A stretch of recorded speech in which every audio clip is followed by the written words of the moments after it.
नमस्कार, स्वागत है आपका SRTV न्यूज नेटवर्क में। मैं हूं आपके साथ शालिनी। आइए बढ़ते हैं आज की बड़ी खबर की ओर। बच गया बिगुल, बिछ गई चुनावी बिसात, किसका बजेगा डंका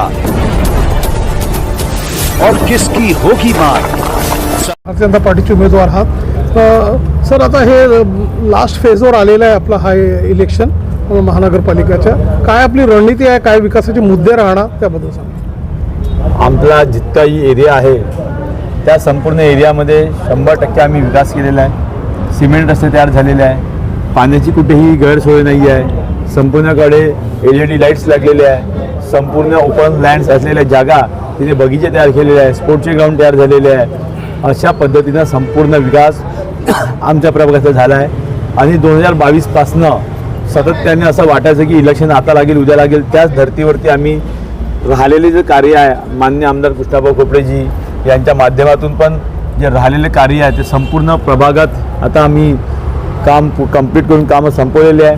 म्हणून जनतेलाही आता बराचसा आनंद होतो आहे की परत आपले नगरसेवक आता आपण त्यांना मतदान देऊ आणि ते परत सत्तेवरती येतील आणि आपले नगरसेवक म्हणून परत त्याच पद्धतीने जेव्हा त्या गेल्या 4 वर्षात त्यांनी कार्य केलं त्याच्यापेक्षा जास्त ताकदीने ते परत आता आमच्यासोबत काम करेल।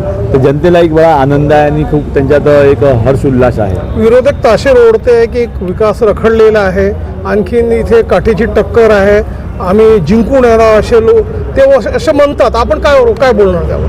तुम्ही बिहारमध्ये बघितलं असेल, पूर्ण महाराष्ट्रामध्ये आता महिन्याभरा पहिले जे चुनाव झाले तेव्हा बघितलं असेल, तेव्हा ते लोक तसेच बोलायचे आणि त्यांचे रिझल्ट तुम्ही तिथे पाहिले आहे। अजय त्यांना असं वाटते तर तुम्ही कॅमेरा घेऊन सोबत गल्ली गल्ली चाललं पाहिजे, त्याच्यात काय अडचण आहे, तर तुम्हाला विकास दिसून जाईल। आपल्याला वाटतं का इथे काठीचा संघर्ष असा वाटतं का आपल्या या प्रभागामध्ये?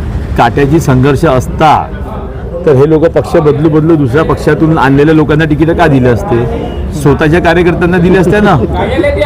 जे कार्यकर्त्यांचे 20-25 वर्षापासून काम करते त्यांना तिकीट दिले असते। दुसऱ्या पार्टीतून तिसऱ्या पार्टीतून दुसऱ्या पार्टीत वर्षभरात जे लोक पक्ष बदलवतात अशा लोकांना तिकीट देऊन द्याल। यांच्या अर्थ यांचे जो काय कार्यकर्ता इलेक्शन लढणारा शिल्लक राहिलेला नाही। दुसऱ्या प्रभागातून आयात केलेले उमेदवार इथे टाकलेले, दुसऱ्या प्रभागातून कोणीच आयात केलेलं नाही आहे। समोरच्या पक्षांनी पण त्यांनी दुसऱ्या पार्टीतून आयात आणलेले आहे।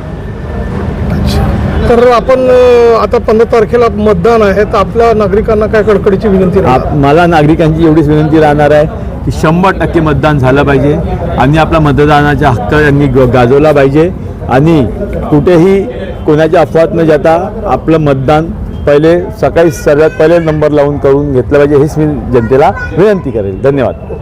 भारतीय जनता पार्टी चलो मैं बंटी का क्या जाऊँ क्या इसके